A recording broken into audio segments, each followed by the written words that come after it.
Hey guys, how are you? So today we're gonna talk about बहुत ज़्यादा informative video होने वाली है। तो विजिट वीज़ा से रिलेटेड है और ये सिर्फ जैसे कि मैंने एक वीडियो बनाई थी स्टूडेंट वीज़ा से रिलेटेड जो कि like minimum number of peoples के लिए थी, but study visa like obviously सिर्फ यंगस्टर्स या normally minimum number of peoples के लिए होते हैं, but visit visa is the wider option. ये सब के लिए हो सकता है, आपके बहन भाइयों के लिए हो सकता है, आपके लिए हो सकता है, आपके पेरेंट्स के लिए हो सकता है, किसी के लिए भी हो सकता है। तो without wasting any further time हम चलते हैं अपनी वीडियो की तरफ। लेकिन अगर उससे पहले आप मेरे चैनल पर नए हैं तो इसे सब्सक्राइब कर लें, शेयर करें, लाइक करें, कमेंट करें और मुझे लाजमी बताएं कि आपको नेक्स्ट कौन सी वीडियो चाहिए। एंड चलते हैं अपनी वीडियो की तरफ।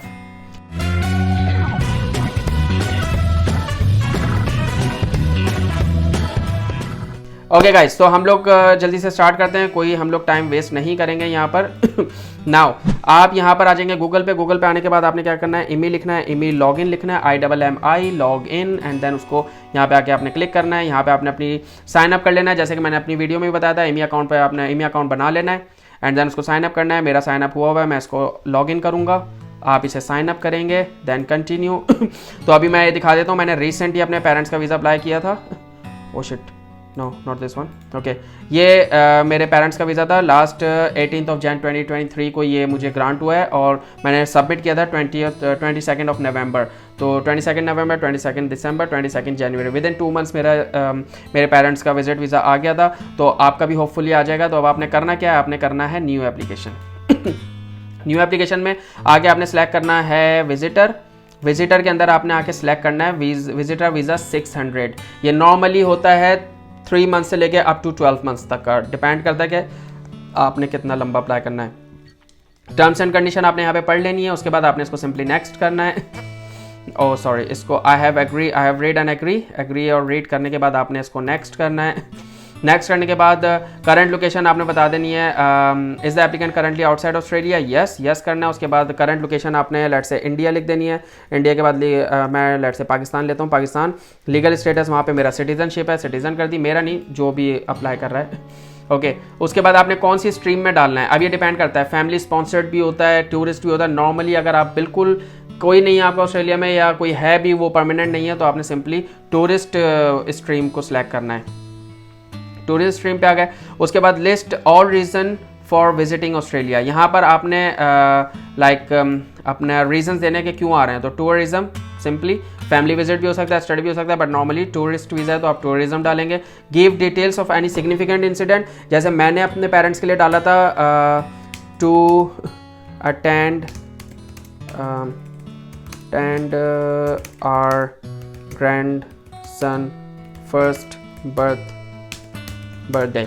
ओके, तो ये वो मेन रीज़न मांग रहे थे कि क्या मेन रीज़न है आपका ऑस्ट्रेलिया विजिट करने का। आप एक्सप्लोरिंग ऑस्ट्रेलिया भी डाल सकते हैं, कुछ भी डाल सकते हैं। Okay, is this application being launched as part group of assistance. देखिए, मैंने अपने पेरेंट्स का डाला था तो मुझे ग्रुप बनाना पड़ा था, तो इसको आप यस करेंगे एंड सेलेक्ट ग्रुप करेंगे। जो भी आपने यहाँ पे ग्रुप बना लिया होगा, let's say has a group been created, आप करेंगे नो करने के बाद आपने यहाँ पे एक ग्रुप क्रिएट कर लेना है। Let's say Zaidi family and group type, क्योंकि अब मैं पेरेंट्स का आप अप्लाई करेंगे तो मॉम एंड डैड का अप्लाई करेंगे, तो जब अलग अलग दोनों की फाइल्स इसी तरह पूरी एप्लीकेशन भरी जाएंगी। बट आप जब ये ग्रुप सेलेक्ट कर लेंगे, जैसे मैं यहाँ पे फैमिली कर देता हूँ, ग्रुप सेलेक्ट करेंगे तो वो दोनों की फाइल एक हो जाएंगी, फिर उनको ईजी हो जाएगा कंप्लीट करने में। अच्छा, मेरा ये कह रहा है कि ऑलरेडी ये ग्रुप बना हुआ है, क्योंकि मैंने पहले बनाया था, तो मैं इसको फिलहाल यस कर लेता हूँ। ग्रुप ID तो मैं इसको यहाँ पे फिलहाल कैंसिल कर देता हूँ। तो मैं मतलब कोई ग्रुप के साथ ये लॉन्च नहीं कर रहा, बट आपने इस तरह ग्रुप के साथ लॉन्च करना है।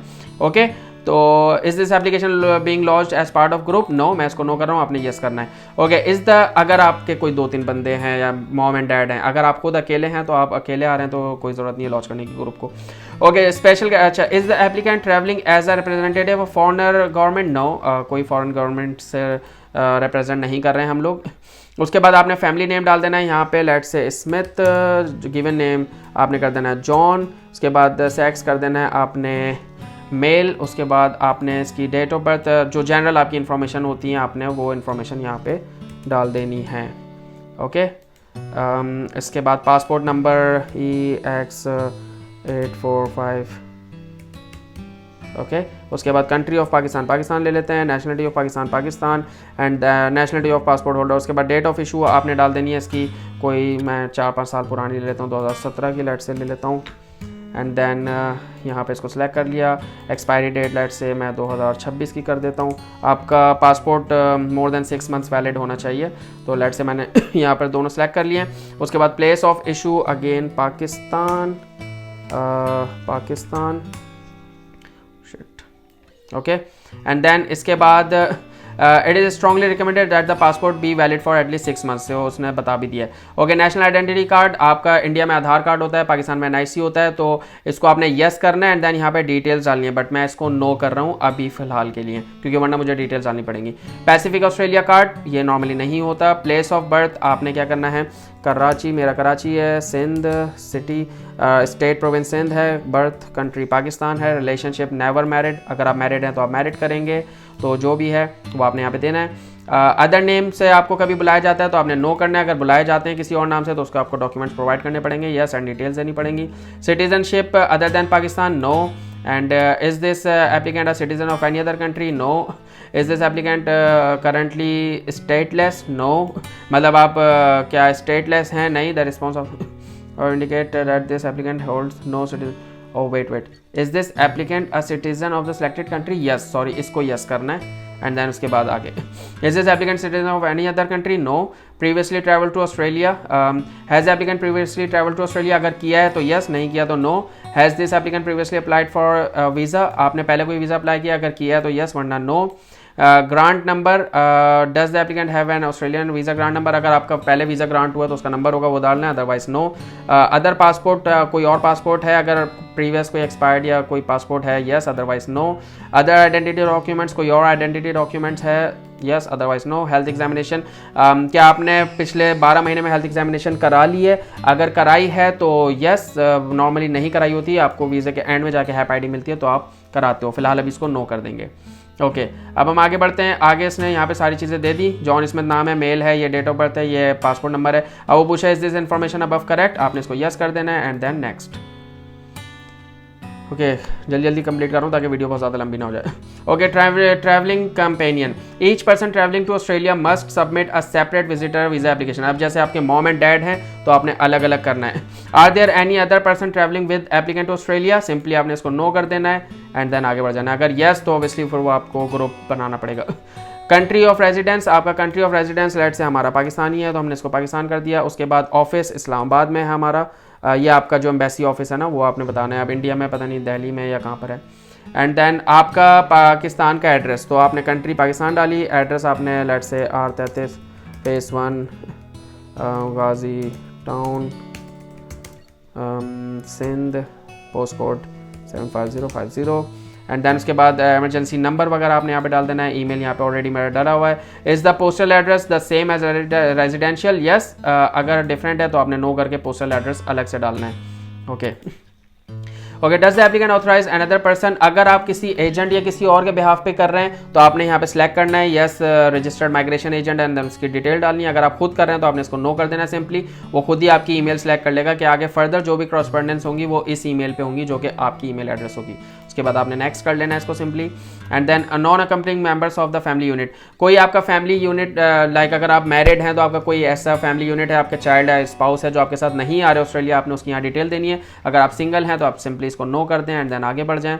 देन उसके बाद does the applicant intend to enter Australia on more than one occasion, अगर आपने एक से ज़्यादा मरतबा आना है तो आपने उसे यस करना है, अगर आपने एक से ज़्यादा मरतबा नहीं आना तो उसे नो करना है। यहाँ पर आपने आके थोड़ा सा केयरफुली चलना है। Length of stay up to 3 months, 6 months या 12 मंथ्स। मैंने 6 मंथ्स पर अप्लाई किया था, मुझे 12 महीने का वीज़ा मिला था। And normally more than 3 months जब आप अप्लाई करते हो वीज़ा तो वो आपको हेल्थ एग्जामिनेशन के लिए भेज देते हैं। तो अगर आप 3 मंथ्स के लिए अप्लाई कर रहे हैं, आप 3 मंथ्स पे स्टे कर जाएं। अप टू 3 मंथ्स तक का मुझे वीज़ा चाहिए।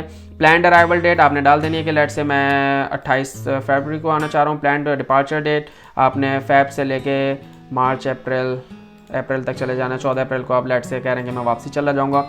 Study while in Australia, will the applicant undertake course of study in Australia, आप स्टूडेंट वीज़ा पर हैं, आप विजिटर वीज़ा पे हैं तो नॉर्मली आप विजिट करने आ रहे हैं, स्टडी नहीं करेंगे, आप यहाँ पे डाल देंगे नो। रिलेटिव फ्रेंड और कॉन्टैक्ट इन ऑस्ट्रेलिया, अगर कोई रिलेटिव है तो आपने यस करके उसकी डिटेल्स डालनी है ऑस्ट्रेलिया की, उनका एड्रेस, उनका phone number and everything. Otherwise आपने इसको नो कर देना है एंड आपने नेक्स्ट कर देना है। उसके बाद visa applicants current overseas employment, आपकी एम्प्लॉय हो, सेल्फ एम्प्लॉयड हो, आप जो भी पाकिस्तान इंडिया में जो भी हैं आप, वो यहाँ पर आप डाल देंगे। लेट से मैं यहाँ पर डाल देता हूँ रिटायर्ड के बाद रिटायरमेंट डेट वो पूछा क्योंकि मैंने अपने पेरेंट्स की रिटायरमेंट डाली थी। अगर आपका एम्प्लॉयमेंट है तो आप एम्प्लॉयमेंट डालेंगे, आप उसकी डिटेल्स डालेंगे। रिटायरमेंट डेट लेट से मैंने यहाँ पर डाल दी 7 Feb। ओके, अब इसको नेक्स्ट कर देना है। उसके बाद give in detail of how the applicant stay in Australia will be funded, किस तरह फंड होगा, तो आपने उसको कर देना है सेल्फ फंडेड या सपोर्टेड बाय अनदर पर्सन या जो भी है। अब लेट से आपने सेल्फ फंडेड कर दिया तो सेल्फ फंडेड आप खुद हैं, सपोर्टेड बाय अनदर पर्सन तो आपके एम्प्लॉयर हो गए या आपके फादर हो गए या जो भी है। तो आपने यहाँ पर what funds will be applicant have available to support their stay in Australia, कितने फंड्स होंगे, तो आपने सिंपली यहाँ पे लिख देना है $90,000। लेट से $90,000 आपने यहाँ पे इसको सिंपली नेक्स्ट कर देना है। लास्ट नाउ अब यहाँ पर आपको ट्रांजैक्शन रेफरेंस मिल गया है नंबर, जहाँ से आप अपनी ट्रैक कर सकते हैं अपनी वीज़ा एप्लीकेशन को। यहाँ पे आपने हेल्थ डिक्लेरेशन देना है। अब हेल्थ डिक्लेरेशन कैसे देना है कि लेट से पहले मैं इस पर प्रीवियस चलता हूँ, हमने पीछे सारा कर लिया। ओके हाँ, यहाँ 90,000 दे दिया।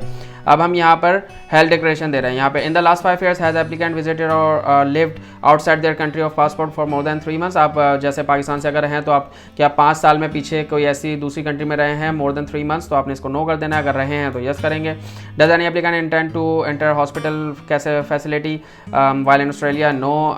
आपका कोई प्लान हेल्थ केयर में काम करने का अगर है तो यस, वरना नो। कोई within age care disability वगैरह में काम करने का प्लान है या स्टडी करने का प्लान है, यस, अदरवाइज नो। आपको ऐसी कोई बीमारी है, चेस्ट एक्सरे में मसला है, ट्यूबल डिसीज है, आपने इसको नो कर देना है। को blood disorder, cancer, heart disease, कोई हेपेटाइटिस वगैरह ऐसी कोई भी बीमारी है, yes, otherwise no. Does any applicant require assistance with mobility, आपको कोई लाइक डिसेबिलिटी है, आपको कोई सर्विसेज चाहिए ऑस्ट्रेलिया के अंदर medical conditions related, yes, otherwise no. Normally no अच्छा होता है यहाँ पे। ओके नाउ अब यहाँ पे कैरेक्टर डिक्लेरेशन है। कैरेक्टर डिक्लेरेशन में कि आपके अगेंस्ट कोई लीगल एक्शन वगैरह तो नहीं है, कोई ऑफेंस तो नहीं है, कोई सेक्सुअल असॉल्ट तो नहीं है, कोई ड्रग्स में इन्वॉल्वमेंट तो नहीं है, इस तरह की सारी चीज़ें। तो आपने सिंपली इसको नो कर देना है। ओके एंड देन आपने यहाँ पर आके आपने सिंपली इसको नो नो नो कर देना है। अगर इनकेस कोई भी चीज़ यस है आपके केस में तो आप उसको यस करेंगे, झूठ नहीं बोलना है, जो है एज इट इज़ वैसे ही बताना है। No no no no, smuggling वगैरह में तो नहीं थे, किसी कंट्री से निकाले तो नहीं गए, किसी कंट्री में ओवर स्टे तो नहीं किया, वीज़ा 2 महीने का था 4 महीने रह लिए, नो। तो आपने सब जगह नो करना है। ऑस्ट्रेलियन गवर्नमेंट को आपको कुछ पे तो नहीं करना, आपने कोई डेट तो नहीं है, आपने उसको नो करना है। हैज़ एप्लीकेंट हेल्ड और does applicant hold visa to Australia और एनी अदर कंट्री, कोई और वीज़ा आपके पास पहले से था, अगर है तो यस और ना no. Has applicant been ever in Australia और any other country not complied with the visa condition, आप किसी ऐसी कंट्री में या ऑस्ट्रेलिया में रहे हैं जब आपने वीज़ा कंडीशन को फॉलो नहीं किया, no. Has applicant has ever had a visit for Australia और एनी अदर कंट्री रिफ्यूज और कैंसिल, आपको कभी कोई वीज़ा कैंसिल हुआ है ऑस्ट्रेलिया का या किसी भी कंट्री का, तो आपने यहाँ पर नो करना है। अगर आपने लेट से कनाडा का अप्लाई किया था, वो रिफ्यूज़ हो गया, तो आपने यस करके उसकी डिटेल्स डालनी है। सिंपली इसने आपने करना है नेक्स्ट करने के बाद यहाँ पर वार्निंग है। अब यहाँ पर वो कह रहे हैं कि आप ये सारी चीज़ें पढ़ के समझ चुके हैं। You understood, you have read and understood, yes I do have provided complete correct information, yes understand that if fraudulent documents provided then consequences होंगे ऑब्वियसली, यस अंडरस्टैंड, यस। आपने बेसिकली यहाँ पे सबको यस करना है, बट सारी चीज़ें पढ़ के, मुझे पहले से पता है ये सारी चीज़ें, but you need to read every single line and then आपने उसको यस करना है। गिव कंसेंट, मैं कंसेंट देता हूँ। Understand the visitor does not have work permit, yes I know, मैंने ये लॉ पढ़ लिया है। I understand if my visa cease to be in fact I don't hold another visa to remain Australia, अगर मेरा visa seize हो गया तो मेरे पास और कोई वीज़ा नहीं है, मुझे ऑस्ट्रेलिया को लीव करना पड़ेगा, yes I understood and next.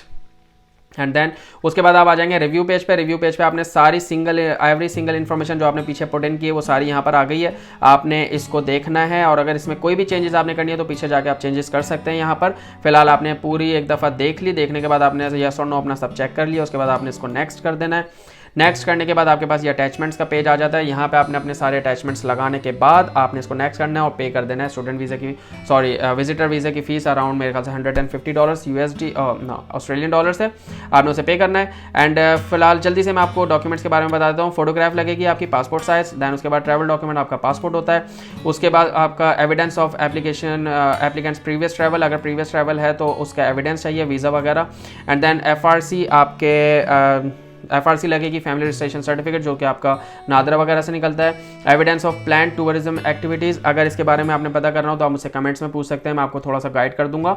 Normally यही होता है कि आप ऑस्ट्रेलिया में टूरिज्म पे आ रहे हैं तो आपका प्लान क्या है कि आपने यहाँ पे आके क्या किस तरह टूरिज्म करना है, क्या एक्सप्लोर करना है, कहाँ कहाँ जाना है। एविडेंस ऑफ फाइनेंशियल स्टेटस, ये आपको यहाँ पे फाइनेंशियल फंडिंग्स अपना दिखानी है कि यार मेरी बैंक स्टेटमेंट इतनी है, या जो भी आपको स्पॉन्सर कर रहा है उसकी बैंक स्टेटमेंट, उसके डॉक्यूमेंट्स, उसका NIC, उसका पासपोर्ट, उसकी सारी चीज़ें आपने यहाँ पर लगानी है। एंड देन उसके बाद polio vaccination certificate which is mandatory, again आपको लगाना पड़ेगा। Exceptional reason for extended stay in Australia as a visitor beyond more than 12 months. अगर मोर देन 12 मंथ्स से भी मतलब मोर देन 12 मंथ्स रहने का यहाँ पे प्लान है तो आपको वहाँ पे एक्सेप्शनल रीज़न देना पड़ेगा कि क्या रीज़न है जिसकी वजह से आपको 12 महीने से ज़्यादा ऑस्ट्रेलिया में रुकना पड़ेगा on visitor visa. And then उसके बाद आपने इसको नेक्स्ट कर देना है। नेक्स्ट करने के बाद आपके चेकआउट पे जाके आपने पे करना है and then you can lodge your visa easily. Hopefully कि आपको ये वीडियो पसंद आई होगी। अगर मेरे चैनल पे नए हैं तो इसे सब्सक्राइब कर लें, इस वीडियो को शेयर करें ताकि सबके लिए ईजी हो जाए वीज़ा अप्लाई करना। पैसे बच जाएंगे आप लोगों के जो आप आगे पीछे इधर उधर देते हैं अप्लाई करने के लिए। It's pretty simple and straight forward.